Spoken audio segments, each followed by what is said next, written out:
Madame, Monsieur, bonsoir. Merci de votre fidélité à la une ce soir. Le cerveau moteur des groupes armés en Ituri et Tozaré. Candidat malheureux aux élections, il construisait un nouveau groupe armé pour fédérer les rebelles. L'armée a mis fin à cette aventure. Il a été présenté au public. Élection des gouverneurs, c'est le 3 décembre prochain. La Commission électorale nationale indépendante a publié le calendrier. Les provinces sous état de siège ne sont pas concernées par ce calendrier. Dénonciation des spoliations des parcs nationaux Upemba et Kundelungu, un rapport publié par Justicia dénonce la construction d'une centrale hydroélectrique dans les parcs, des actes de braconnage et de l'exploitation minière. Voilà tout pour 20 h. Merci de votre fidélité. Bienvenue à tous. Des primes allouées aux joueurs léopards dames ont été détournées. Ce sujet a été abordé hier au Conseil des ministres. Le président de la République a instruit l'IGF pour enquêter. De la République a appris avec indignation le soupçon des détournements de la prime de qualification allouée aux joueuses de l'équipe féminine de football de la République démocratique du Congo pour la deuxième phase de la Coupe du Monde des leaders U20 prévue au Costa Rica en 2022. Il a souligné qu'un détournement des fonds destinés à motiver ces footballeuses qui représentent notre pays dans une compétition internationale est un acte répréhensible qui mérite d'être sévèrement sanctionné. Le président de la République a instruit l'inspection générale des finances, toutes affaires cessantes, de faire la lumière sur cette situation, d'établir les responsabilités, afin de saisir la justice qui doit infliger des sanctions appropriées et exemplaires aux responsables de cet acte ignoble. Dans le même esprit, il a invité les ministres des Sports et Loisirs à prendre des mesures conservatoires ainsi que des dispositions idoines pour que pareil acte ne se reproduise plus. Il devra également faire un rapport sur le dossier lors de la prochaine réunion du Conseil des ministres. Les différentes préoccupations des populations dans les 26 provinces de la RDC ont été communiquées au Premier ministre. Jean-Michel Samaloukonde a eu autour de lui ce samedi des gouverneurs. Des instructions claires ont été communiquées à chacun d'eux. Pati Tondongo Kizunda. La maximisation des recettes au niveau des provinces s'avère nécessaire pour booster l'économie de la République démocratique du Congo. Les lancements des travaux d'investissement du gouvernement dans les 145 territoires, il en a été question lors de la réunion que le Premier ministre a eue avec les gouverneurs des 26 provinces de la République démocratique du Congo ce samedi 23 octobre à l'immeuble du gouvernement. Jean-Michel Samaloukonde Kyenge a à l'occasion instruit les gouverneurs des provinces de travailler de manière à développer leurs entités afin de faire bénéficier à la population des ressources du pays. C'est un grand projet qu'on n'a jamais entendu, mais qui va se matérialiser. Il a parlé de la maximisation de recettes. Quand il n'y a pas maximisation des recettes, on ne sait pas payer. Donc s'il a payé parce qu'il a maximisé les recettes.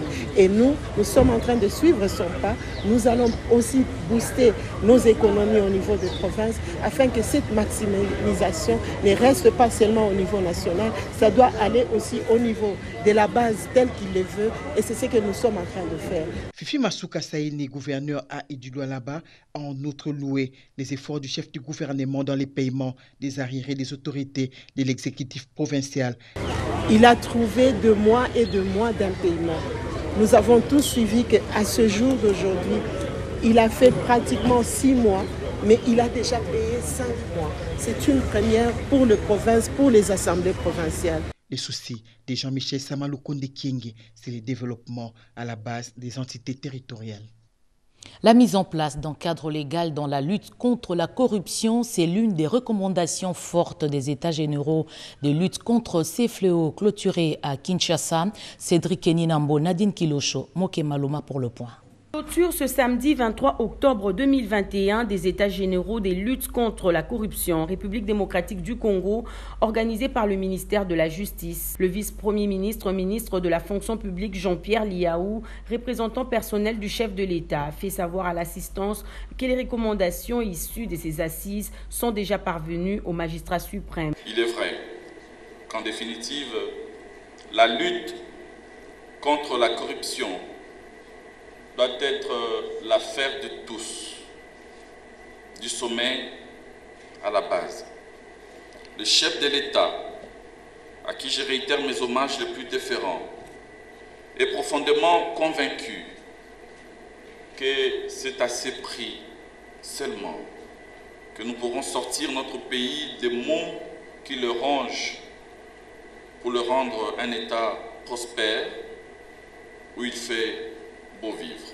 De son côté, la ministre d'État en charge de la justice, Rose Mutombo, a invité les hauts magistrats à prendre conscience de la noblesse de leur profession en se débarrassant de toutes sortes d'antivaleurs. Vous vous êtes répartis en 3 groupes selon la dialectique prévention, diagnostic et répression.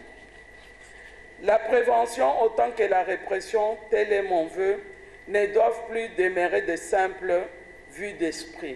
Au nombre des recommandations issues de ces travaux figure entre autres l'actualisation au Parlement du cadre légal anticorruption pour le conformer aux instruments juridiques régionaux et internationaux auxquels la RDC a adhéré.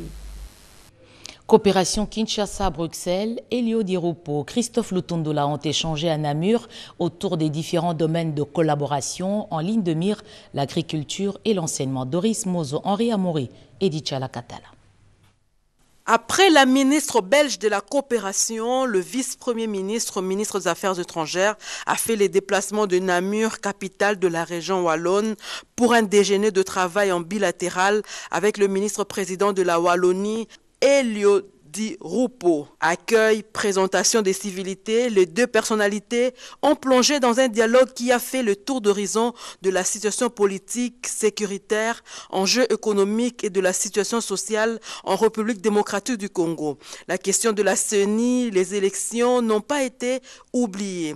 Le vice-premier ministre, ministre des Affaires étrangères, a rassuré le ministre-président de la sérénité politique et des efforts que ne cesse déployer le président de la République, Félix-Antoine Tshisekedi Tshilombo, pour faire de la RDC un pays fort, prospère, où règne la paix.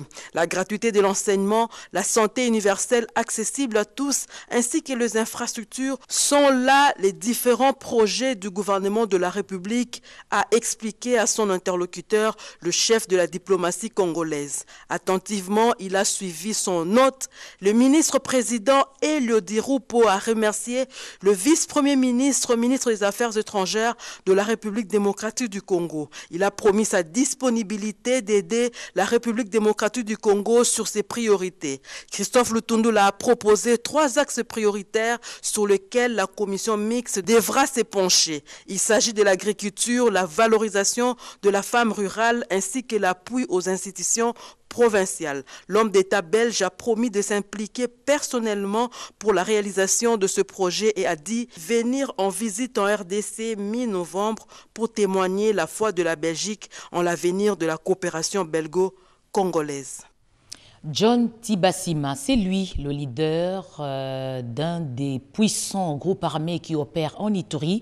Les FARDC ont mis la main sur lui. Son plan, créer un groupe armé après son échec aux dernières élections. Il a été présenté au gouverneur militaire Johnny Luboya Nkashama. Joseph Oscar Mbalkaïj.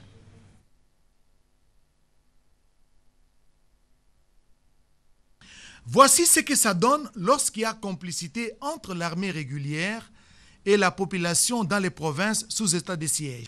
Candidat malheureux aux dernières élections législatives, cet homme est un cerveau moteur des groupes armés actifs en Ituri. Tibassima Baimuka, c'est son nom. Il avait pour visée de fédérer tous les groupes armés en Union nationale pour le changement intégral afin de continuer à commettre des forfaits. Cela avait comme objectif déstabiliser la province de l'Ituri. Cet incivique et terroriste des grands chemins a été présenté au gouverneur militaire de la province de l'Ituri, le lieutenant-général Johnny Luboya Nkashama. Cela montre la détermination du commandant suprême des forces armées, ici en Ituri, matérialisée par le gouverneur militaire, de fouiller des coins et le recoin de l'Ituri pour imposer l'autorité de l'État et restaurer la paix en Ituri, conformément à l'esprit de l'état de siège. Il est connu de tous dans son intention de nuire l'Ituri, de combattre les intérêts vitaux de la République. Il était là pour créer un mouvement, Union nationale pour le changement intégral. Et aujourd'hui, votre armée vient de maîtriser ce messier. Cette énième arrestation des criminels, bandits à main armée et membres influents des groupes armés actifs en Ituri constitue un signal fort de l'engagement pris par le président de la République et commandant suprême des forces armées, Félix Antoine Tshisekedi Tshilombo, une vision qui est traduite en Ituri par le lieutenant-général Johnny Luboya Nkashama dans la restauration de la paix et de l'autorité de l'État.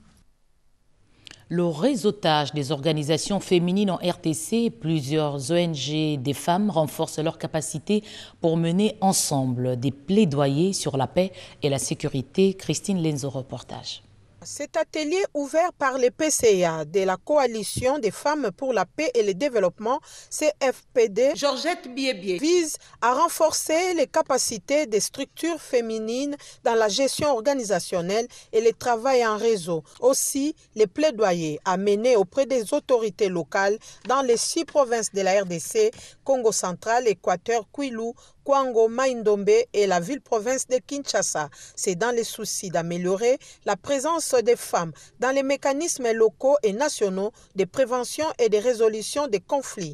Il avait été recommandé que les femmes puissent travailler en réseau, donc voir comment constituer des réseaux pour que le travail des femmes soit visible. Comme on dit, l'union fait la force. Fédérer nos idées pour qu'ensemble, les femmes puissent faire avancer la protection de leurs droits, la promotion de leurs droits et puis la participation citoyenne là où on prend des décisions. Le travail en réseau, en synergie, c'est un travail qui aide à ce que chacun des intervenants, chacune des intervenantes donne de son mieux, fasse de son mieux pour que nous puissions arriver à de bons résultats. Il s'y est de rappeler que cet atelier s'inscrit dans le cadre d'un projet programmé par le Forum des femmes régionales sur la résolution 1325 du Conseil de sécurité des Nations Unies, lequel programme vise à vulgariser les 25 indicateurs de la dite résolution. Denis Kadima, qui est cet homme qui prend la tête de la Commission électorale nationale indépendante? Les renseignements sur lui prouvent qu'il s'agit d'un expert en matière électorale avec plusieurs années d'expertise. Son portrait est peint par Jean-Pierre Ndolo-Demazo.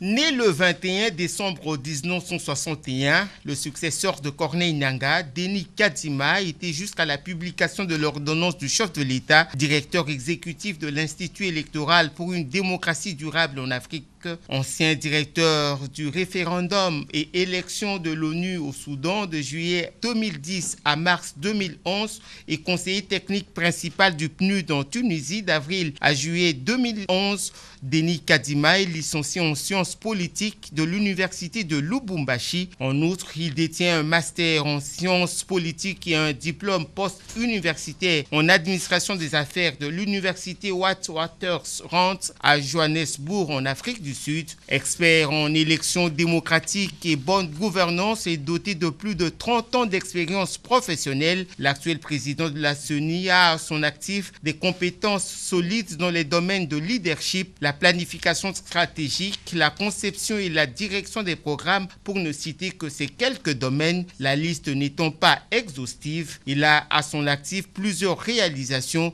En tant que directeur de l'EISA, il a monté une stratégie qui a fait grimper le revenu annuel moyen de l'Institut électoral à 12 millions de dollars américains. Denis Kadima promet de renforcer l'indépendance, l'impartialité et la transparence de la Commission électorale nationale indépendante.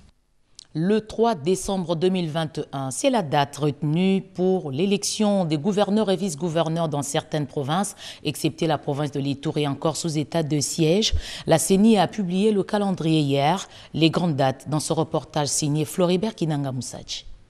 C'est à l'issue d'une réunion de l'Assemblée plénière de la CENI ce vendredi 22 octobre 2021, sous la présidence du président du bureau, Corneille Nangaa Yobelu, qu'un calendrier de l'élection partielle des gouverneurs et vice-gouverneurs a été publié pour les gouverneurs et vice-gouverneurs pour les provinces du Bazouéli, du Olomami, du Kasaï central, du Kasaï oriental, du Congo central, de l'Omami, de Maïndombe, du Maniema, de la Mongala, de Tanganyika et de la Chopo, ainsi que l'élection des vice-gouverneurs de Kinshasa et Kwango, avec la séquence des activités opérationnelles subséquentes suivantes. Du 25 au 31 octobre 2021, dépôt des candidatures auprès de la représentation provinciale de la CENI. Du 1er au 5 novembre 2021, ajout, retrait ou substitution des candidatures. Du 6 au 7 novembre 2021, transmission des dossiers physiques des candidats au bureau de la CENI et délibération en plénière. Le 8 novembre 2021, publication de la liste des candidatures recevables et non recevables.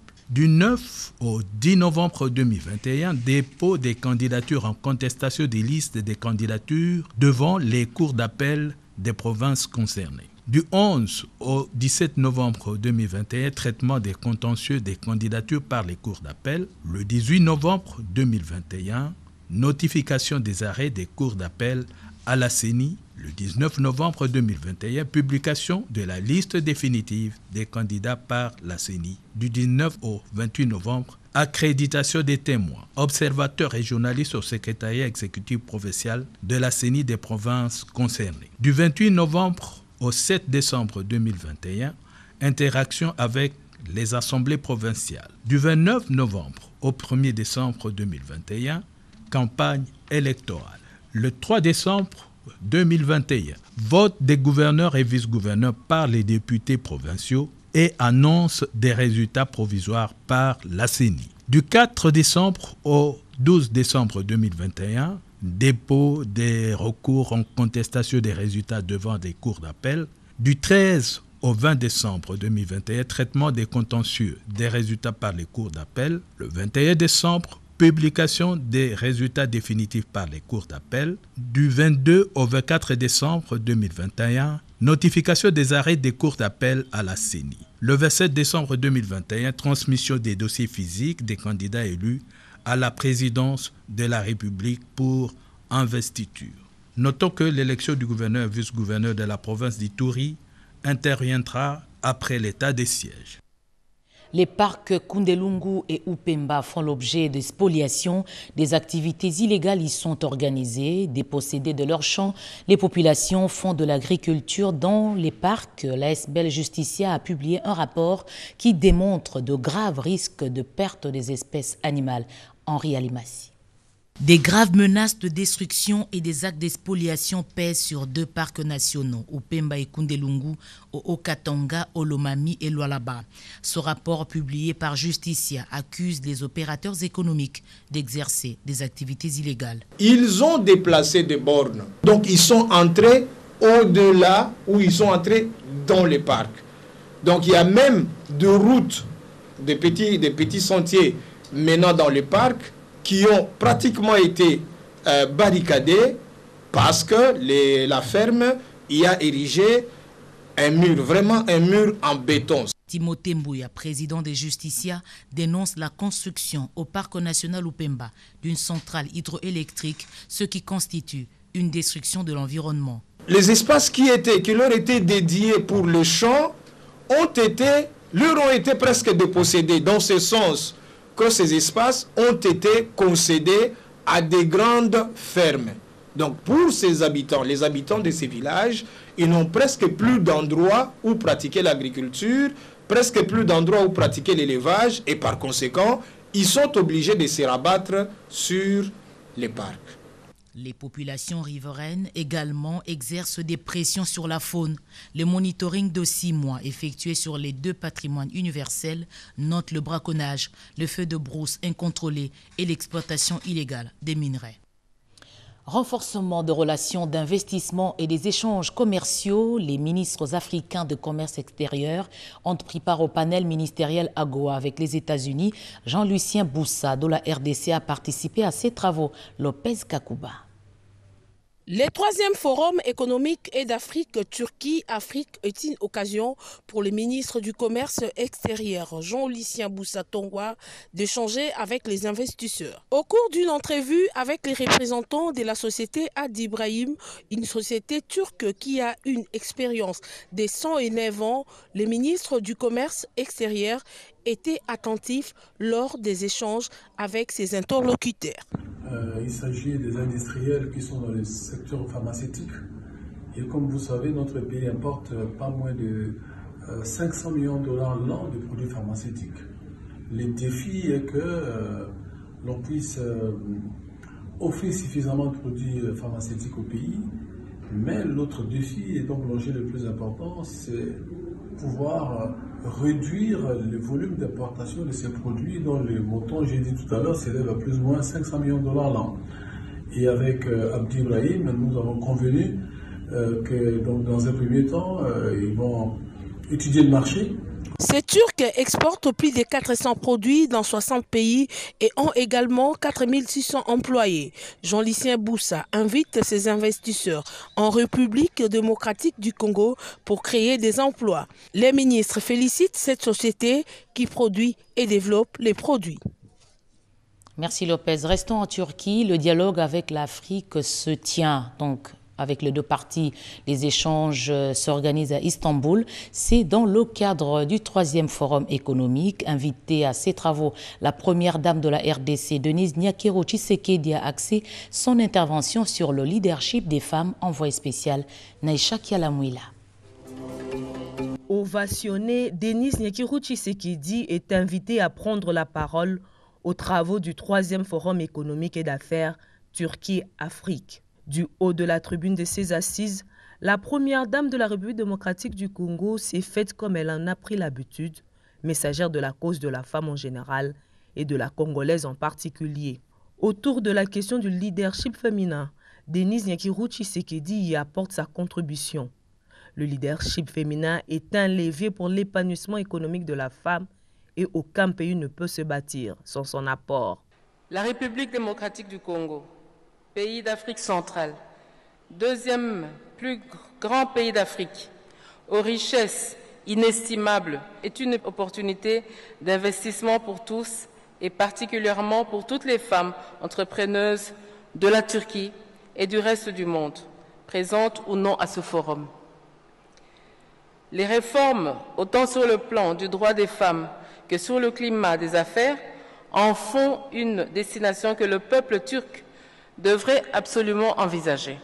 Une conviction de la First Lady, soutenue par le rôle que joue la femme au quotidien dans la société. C'est la part de sa gestion de la famille et celle des crises comme plus récemment la Covid-19, en plus de sa présence, plus que grandissante dans la sphère de prise de décision. L'épouse du chef de l'État a justement fait mention de la RDC qui compte près de 30% des femmes dans le gouvernement actuel et autres institutions publiques. Ambassadrice de la République démocratique du Congo à l'extérieur du pays, Denise Nyakiro Tshisekedi en porte aussi la casquette. Le dialogue Turquie-Afrique sur le leadership des femmes a donné l'occasion à l'épouse du chef de l'État de présenter les opportunités d'investissement qu'offre la RDC. Il est presque utopique de s'imaginer un quelconque développement de nos communautés sans une implication active de la femme, sachant que cette dernière est particulièrement réputée meilleure gestionnaire dans les affaires. La première dame turque, Emine Erdogan, a salué l'implication de l'épouse du chef de l'État dans l'amélioration des conditions des femmes en RDC, qui ouvre la voie aux possibilités de connexion entre le monde des affaires turques et autres pays pour la République démocratique du Congo. Denise Nyakiro Tshisekedi quitte Istanbul avec la certitude d'avoir joué sa partition à ce forum. Faciliter des investissements et la coopération au développement, la RDC et les Émirats arabes unis s'engagent sur une voie commune. L'ANAPI et l'Agence de développement des investissements des Émirats ont signé un mémorandum d'entente à Dubaï. Yvette Makuntima. La République démocratique du Congo et les Émirats arabes unis sont désormais engagés sur la voie d'une collaboration économique de grande envergure.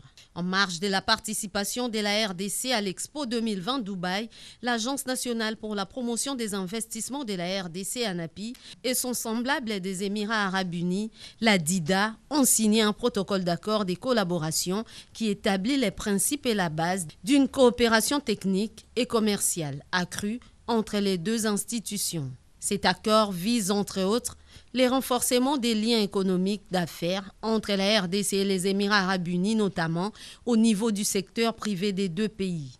Anthony Kinzokamole, directeur général de l'ANAPI, et Fahad Al-Gergaoui, directeur général de l'Agence de développement des investissements de Dubaï, se sont engagés au nom des deux pays à encourager, promouvoir et faciliter les investissements et la coopération au développement entre leurs communautés d'affaires dans l'intérêt mutuel des deux parties et conformément aux lois et règlements de chaque pays respectif. Aussi d'échanger des informations économiques, des statistiques, des bases de données commerciales, des publications et participer conjointement à l'organisation d'événements, d'expositions et des tournées des présentations d'affaires. Aux côtés de la Société nationale d'électricité, l'Agence nationale pour la promotion des investissements a eu une séance de travail avec les responsables de Aquapower, une firme spécialisée dans la production et fourniture d'énergie électrique.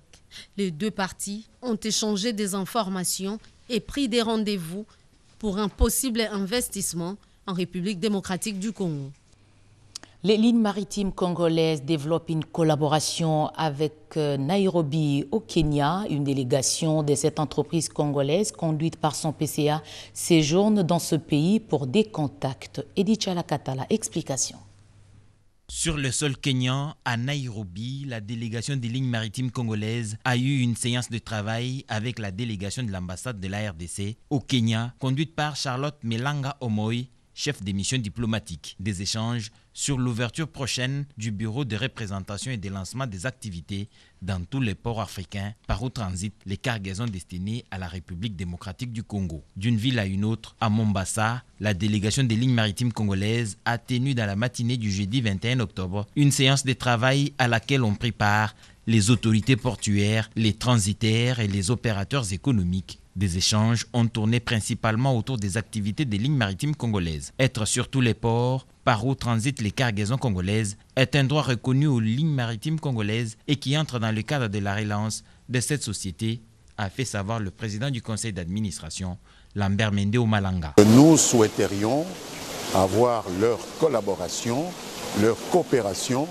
dans la mise en œuvre de cette disposition et inviter ceux d'entre eux que la chose intéresse à pouvoir travailler en synergie avec eux, avec nous. Et dans l'après-midi du même jour, la délégation des lignes maritimes congolaises a échangé avec le responsable portuaire de Mombasa avant d'être convié à une visite guidée dans les installations du port de Mombasa. Le directeur général des lignes maritimes congolaises, Cédric Chizaïnga, compte relever les défis de voir les lignes maritimes congolaises représentées dans tous les corridors desservant la République démocratique du Congo. Et puis ce message de la SNEL qui informe son aimable clientèle que suite aux travaux prévus à la sous-station Voix du Peuple, la fourniture de l'énergie électrique sera interrompue demain dimanche 24 octobre 2021 de 9h à 12h dans certains quartiers des communes ci-après, Ngiringiri, Kassavobu, Lingwala, Bandalungwa et Selembao. Toutefois, la situation pourra être rétablie aussitôt que les travaux prendront fin. Pour toute information utile, les centres de vente et services sont à la disposition de la clientèle ainsi que le call center 177 et 188. La SNEL SA présente ses excuses pour ce désagrément. Fin de ce journal, Madame, Messieurs, merci de nous avoir suivis avec beaucoup d'attention à travers le monde. L'actualité revient à 23h à la présentation Serge Mata. Demain à 20h, Patrick Michel Mokoui. Bonne soirée à toutes et à tous.